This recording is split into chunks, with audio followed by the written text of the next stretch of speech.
Fantastic. Dennis Hubbard, gardening tips number 6, take 1, scene 1. Oh, good afternoon.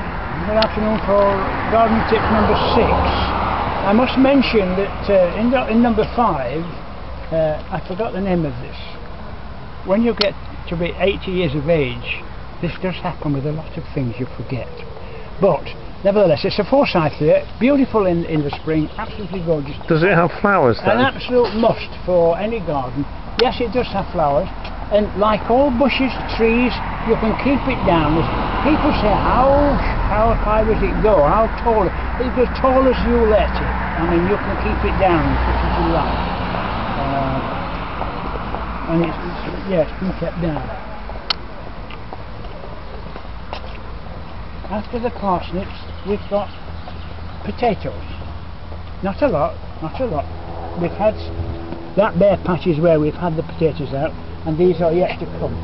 Now, as soon as they're taken out, that will be turned over for wallflowers, the second stage of the wallflowers before they put out into the main meadow. This is a Celsus tree, in other words, Judas tree.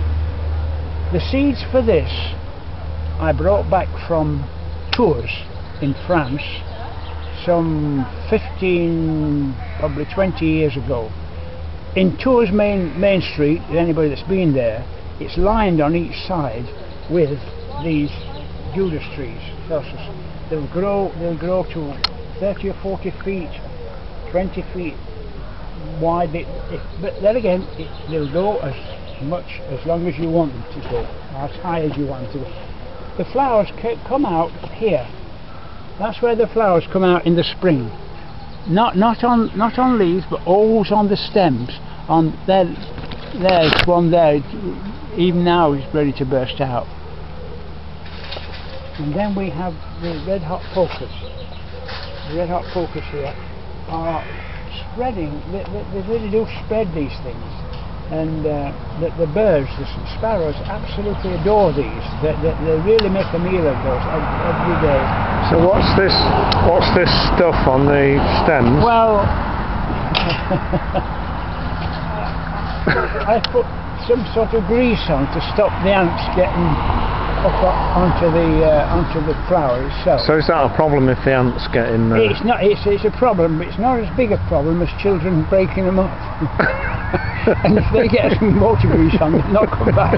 But then again, that's not to be, you don't talk about that. But there we are. That's about it. So what is this thing then?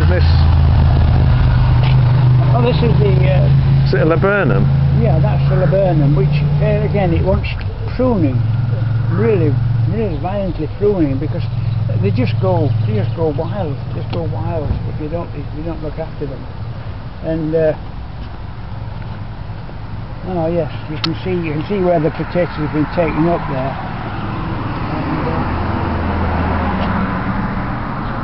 And Canterbury bells, they're just about finished. The poppies have just about finished, and it's a pity we weren't here early in the year. We should have seen a lot more colour. So you have to use every square inch of space. And how do you keep these shrubs in this shape? Well, keep trimming them and trimming them and trimming them until you get to the optimal size you want, and then you keep trimming them real hard to keep them into a shape. Very nice. And we've got lavender here, which is so easy to grow from seed, and it'll grow without water. That is the thing with lavender, it will grow without water. It really will. It's fantastic for that. So in winter, presumably all this will have died off and there'll be nothing to see. That's right. But the thing is, at the beginning of the year, you put things in thinking that they're going to be on their own somewhere, but then you find that everything overgrows. These are wallflowers, aren't they? Snapdragons. Oh, snapdragons. My great-grandchildren love to do this. hello, hello, hello. They love that. There we have a white poppy. That's quite unusual, and I don't know why these things happen, but they do. It should be red then, should it? Well, red, pink, pale pink. I don't know whether we can say much about. Well, that's back to your rose garden then. Yeah, back to the rose garden. And with roses, you must have portion manure. You must have portion manure, otherwise they'll be like. Shouldn't say that. Anyway, that's the not for number 6. Number 7, probably tomorrow. Thank you very much. Bye bye.